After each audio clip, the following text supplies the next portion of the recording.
En el ámbito del derecho internacional, un actor incurre en responsabilidad cuando invade el interés legal de cualquier otro sujeto. Ello genera un nuevo vínculo jurídico, ya sea por acción, omisión o en el extremo por actividades no prohibidas en el derecho internacional, entre el sujeto imputable que deberá reparar y el sujeto que tiene derecho a exigir la reparación. Para que surja la responsabilidad internacional, se deben de establecer los elementos esenciales que son: 1. Violación de derecho internacional. 2. Imputabilidad de la violación a un Estado. Y 3. Existencia de un daño material o moral.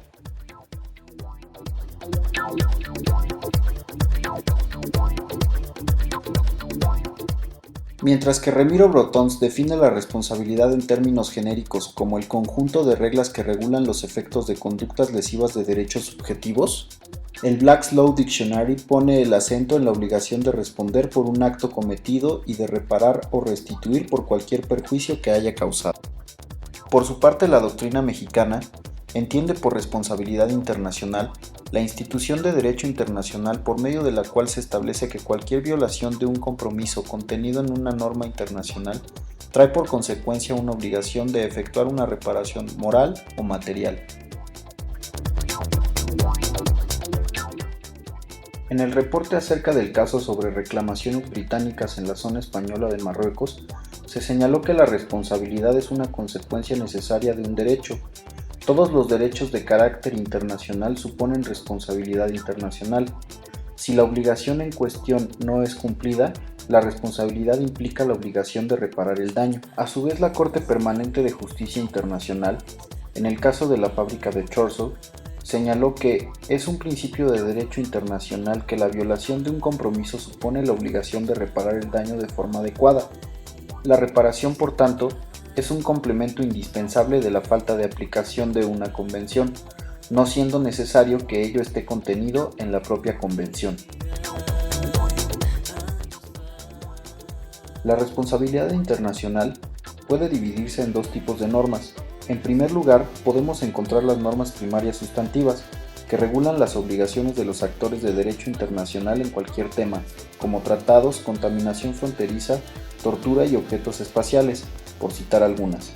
Por otra parte, se encuentran las normas generales de responsabilidad, normas secundarias que determinan las consecuencias legales frente al incumplimiento de las obligaciones establecidas en las normas primarias.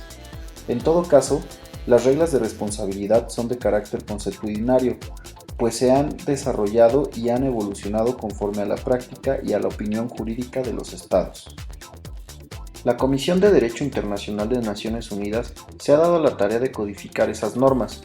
Si bien prácticamente todos los estados coinciden en que la mayoría del trabajo de la Comisión refleja el derecho internacional, todavía permanecen visiones distintas que han impedido suscribir un instrumento internacional en esta materia.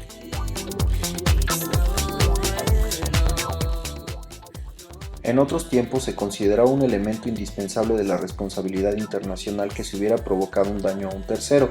Sin embargo, la teoría de la responsabilidad ha evolucionado al concepto de responsabilidad objetiva, en virtud del cual el incumplimiento de una obligación de derecho internacional supone la responsabilidad, sin importar si existe un daño a cualquier elemento del Estado. El ejemplo más claro de esto es la violación a los derechos humanos. Aunque únicamente se hayan violado los derechos de los ciudadanos del Estado, este es responsable frente a la comunidad internacional.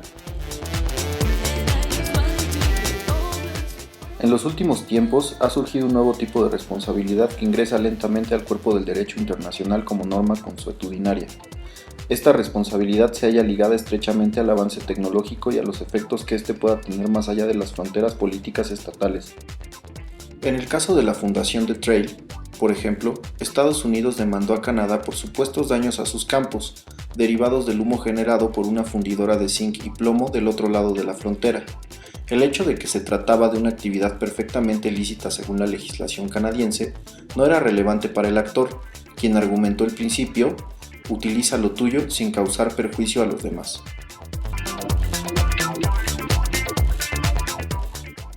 Uno de los elementos más controversiales de la evolución de la teoría de responsabilidad es la propuesta de establecer divisiones respecto a la gravedad del ilícito internacional y al sujeto de la obligación. En el proyecto referido, se distingue entre delitos internacionales y crímenes internacionales. Los primeros se definen como aquellos incumplimientos de un Estado frente a otro u otros que generan un nuevo vínculo entre el Estado responsable y el Estado lesionado. Se trata, por así decirlo, de incumplimientos ordinarios que no ponen en tela de juicio aspectos fundamentales del Estado lesionado. Por su parte, los crímenes internacionales se podrían asemejar a las normas de derecho penal en las que el sujeto pasivo es la sociedad en su conjunto y no alguna persona en particular. En este sentido, se trata de actos que generan una responsabilidad tan grave que atentan contra los derechos de la comunidad en general y de cada una de sus partes.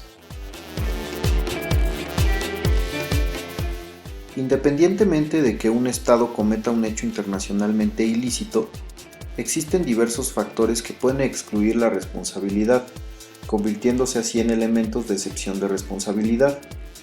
La Convención de Viena sobre Derecho de los Tratados ha codificado las principales circunstancias de excepción. No obstante, la Comisión de Derecho Internacional establece en los artículos sobre la responsabilidad del Estado 6 circunstancias que excluyen la ilicitud de un hecho internacional.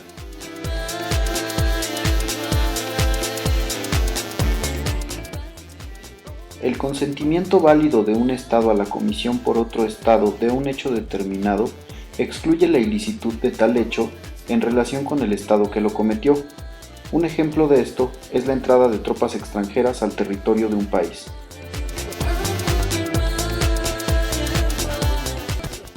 Un hecho no se considera ilícito si constituye una medida de legítima defensa.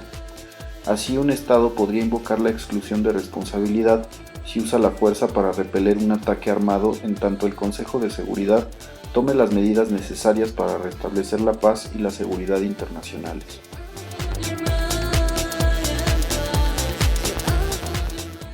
Un hecho ilícito no causará responsabilidad en caso de que constituya una contramedida tomada contra otro Estado de conformidad con reglas específicas. Las contramedidas consisten en actos unilaterales del sujeto pasivo de la responsabilidad que buscan mitigar los efectos del incumplimiento de una obligación por el Estado activo. En general, existen 3 tipos de contramedidas. A. Aquellas que serían ilegales de no existir un incumplimiento por el Estado al que están dirigidas. B. Medidas recíprocas de incumplimiento que suponen el no cumplimiento del Estado frente al Estado infractor, cuando ese incumplimiento esté vinculado directamente con la obligación incumplida. Y C. Medidas unilaterales que no constituyen una violación al derecho internacional, por ejemplo, el retiro del embajador del Estado infractor.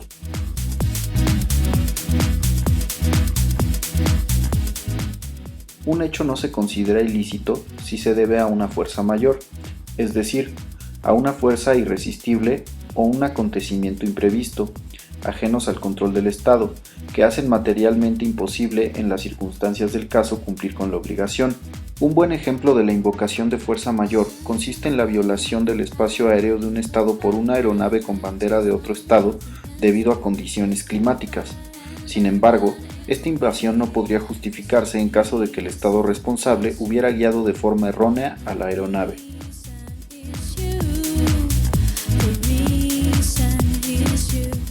Se excluye la ilicitud de un hecho si su autor no tiene razonablemente otro modo, en una situación de peligro extremo, de salvar su vida o la vida de otras personas confiadas a su cuidado, salvo que dicha situación se deba al comportamiento del Estado que la invoca, o que sea probable que el hecho en cuestión constituya un peligro comparable o mayor.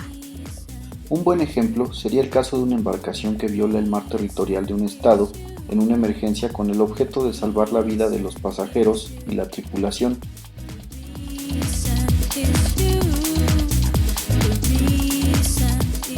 En principio no es lícito invocar el estado de necesidad, salvo que sea el único modo para el Estado de salvaguardar un interés esencial contra un peligro grave e inminente, y que esto no afecte gravemente a un interés esencial del Estado o de los Estados en relación con los cuales existe la obligación.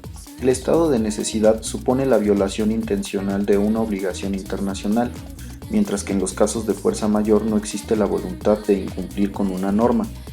También, a diferencia de la legítima defensa, el estado de necesidad supone un aprieto unilateral que no es producto del incumplimiento de una obligación por otro sujeto de derecho internacional.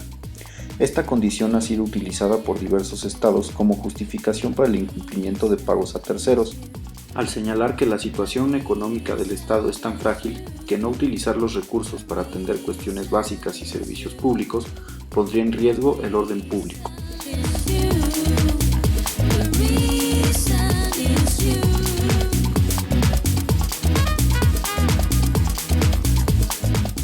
Para comprender lo que se entiende por órganos del Ejecutivo, es pertinente revisar el caso del homicidio de un ciudadano francés a manos de soldados mexicanos durante la Revolución. La litis se basaba en la responsabilidad de México frente a acciones de personal militar actuando sin órdenes de sus superiores.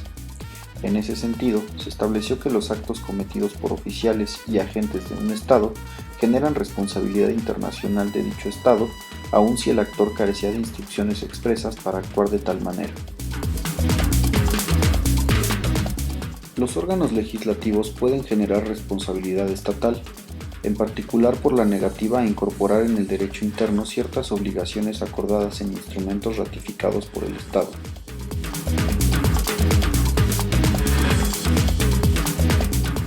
Los órganos judiciales pueden involucrar al Estado en responsabilidad cuando sus resoluciones suponen el incumplimiento de obligaciones internacionales de dicho Estado frente a otras naciones o a la comunidad internacional. Los casos generadores de responsabilidad podrían incluir decisiones contrarias a tratados o costumbre internacionales, a la falta de acceso a los propios tribunales o a decisiones que atenten contra el derecho interno con el fin de discriminar frente a extranjeros.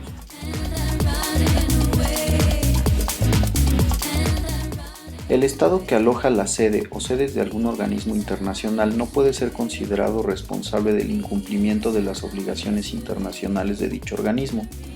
La interpretación general indica que al no contar con un territorio propio, los organismos internacionales requieren actuar físicamente en el territorio de un Estado anfitrión, lo cual no es suficiente para que se considere que tal Estado permite los actos de dicha organización, ni que conocía o debiera conocer del incumplimiento de una obligación internacional por el organismo.